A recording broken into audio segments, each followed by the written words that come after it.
চাকরি করছি, আমি ওখানে বেতন পাবো।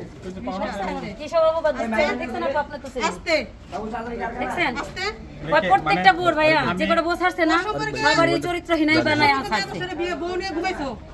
আমি জানি ওকে এখন কি বলবো মিডিয়া, আমি তোরে ডিভোর্স দিতে চাইনি তাই না, ও আমাকে ডিভোর্স দিছে, ভালো কথা দিছে, আমার প্রাপ্য আমার বুঝাই না দিয়ে কেন ডিভোর্স দিল, আমার বুঝান, আমি তোর সাথে সংসার করবো, আমি তো ডিভোর্স চাইনি ওর কাছে, আমি কি চাইছি ওর কাছে, আমি ওর সাথে সংসার করবো, কেন আমার ডিভোর্স দিল, ওই একের পর এক কেন এগুলো করবে, আমার বুঝান, আমরা কি মানুষ না, আমাদের মন নাই, আমার বুঝান একটু, আমারও তো একটা মন আছে, আমি তোরে ভালোই বাসি, কিন্তু আমার সাথে কেন এমন করলো, আমার এখন তো রাস্তার মেয়ে, ও দেখে নিছিল না, আমি রাস্তার মেয়ে, আমার বাপের বাড়ি ঘর নাই, ভাড়া থাকি, এখন কেন বলে, আমি 7 থেকে 8টা বিয়ে করি, একজন বললেই সেটা হয়ে যায় না, 7 থেকে 8টা বিয়ে একজন বললেই হয়ে আচ্ছা যায়। ওকে জব করে আমার কাছে মনে করেন একজন ভয়েস আছে, মেয়েটা বের করতে হবে, বের করে আমি আপনারা শোনাবো না, সমস্যা নাই।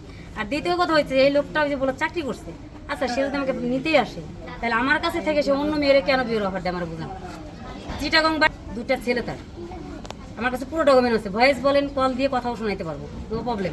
আচ্ছা ভাই এই বিষয়টা আপনি একটু ক্লিয়ার করবেন। হ্যাঁ এইভাবে কোনো কথা হয় না। 1 মিনিট, আমার কাছে প্রমাণ আছে।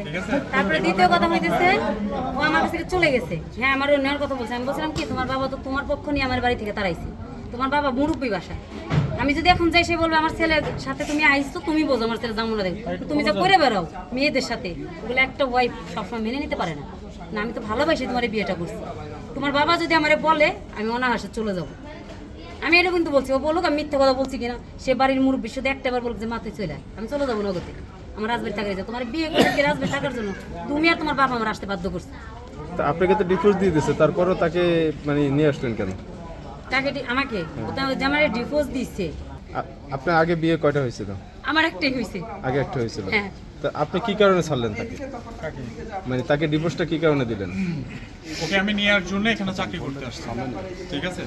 এখন একটা জিনিস বলেন, আমি এই শীতের ভিতরে সারা দিন আমি কিন্তু টাচ ফোন বাসা থেকে নিয়ে আসিনি, আমি যে ওর এখানে ছিলাম আমি কিন্তু বাটন ফোন ইউজ করতাম, আমি কিন্তু টাচ ফোন নিয়ে আসিনি ওর বাসায়, কথা বুঝবেন। আমি ওখানে চাকরি করছি এই শীতের, এবার যে শীতটা গেছে আপনারা জানেন, এই শীতের ভিতরে রাতে 2টা নাই 1.5টা নাই যে কোনো সময় আমি কয়টা টাকা এক্সট্রা ইনকাম করার জন্য আমি ওই কোম্পানি ভ্যান পর্যন্ত চালাইছি, কি লাভ হইছে, আমি আর ঠিক আছে? প্রমাণ সব আছে আমার কাছে, ভ্যান পর্যন্ত চালাইছি কিছু কেন এক্সট্রা রাগ করতে ইনকাম জানেন, আমার রাজবাড়ি শহরে অটো 3টা মেয়ের পটাইছে, শেষ করতে দেন। ঠিক আছে।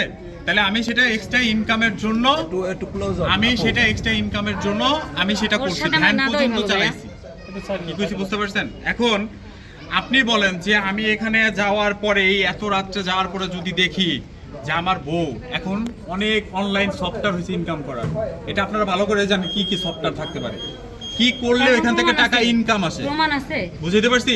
আমার কাছে প্রমাণ আছে, আমার বান্ধবীর সাথে ভিডিও কথা আমি বলি, বলছি, আমার আমার কাছে কি সব প্রমাণ কথা আছে। কয় জানেন, কোনো বান্ধবী বলে লাভ নাই, কোনো বান্ধবী এখন বলতে, ও যখন বলছে আমার বলতে কোনো বান্ধবী বলবে, এটা কোনোদিন বলবে না কোনো বান্ধবী, আন্টি ব্যস্ত, এটা আমি ভিডিও নিজে করছি, আমার কাছে সেই ভিডিও আছে, কিন্তু সেই ভিডিও আমি এমন এক জায়গায় রেখে দিচ্ছি, সেটা আমার বাড়িতে রয়েছে মেমোরি। আচ্ছা, দেখেন, ওই দেখছেন, এখন জানার ও বাড়িতে জানে, রেখে ওদের জিজ্ঞেস করেন যে ও জানে কিনা, কথাবার্তা ও জানে কিনা এখন জিজ্ঞেস ডিভোর্স করেন। দিয়ে আমার এইসব অপবাদ কেন দিচ্ছে, জীবন প্রত্যেকটা জীবন বউরে এইসব অপবাদ অপবাদ কিসের? দেয়।